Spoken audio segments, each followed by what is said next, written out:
સુરતમાં એક ધારા પડી રહેલા વરસાદને લઈ ખાડીપુરની સ્થિતિ સર્જાઈ છે તો સુરતના મીઠી ખાડી વિસ્તારમાં ખાડીના પાણી રસ્તા પર અને ઘરોમાં પહોંચી જતા લોકોને હાલાકીનો સામનો કરવો પડ્યો હતો તો મનપા કમિશનર પણ સ્થળની મુલાકાતે પહોંચ્યા હતા અને અધિકારીઓને સૂચનો કર્યા હતા।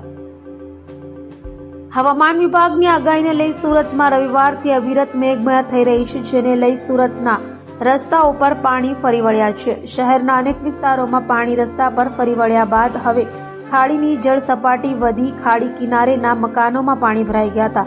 સુરતના લીંબાયત વિસ્તારમાં ખાડીના પાણી બેક મારતા ખાડી કિનારેના મકાનોમાં પાણી ઘૂસી ગયા હતા, જેના કારણે લોકોને ભારે હાલાકીનો સામનો કરવો પડ્યો હતો તો મીઠી ખાડીના પાણી રસ્તા પર અને લોકોના ઘરોમાં ફરી વળતા મનપા કમિશનર પણ સ્થળે દોડી ગયા હતા અને અધિકારીઓને સૂચનો કર્યા હતા।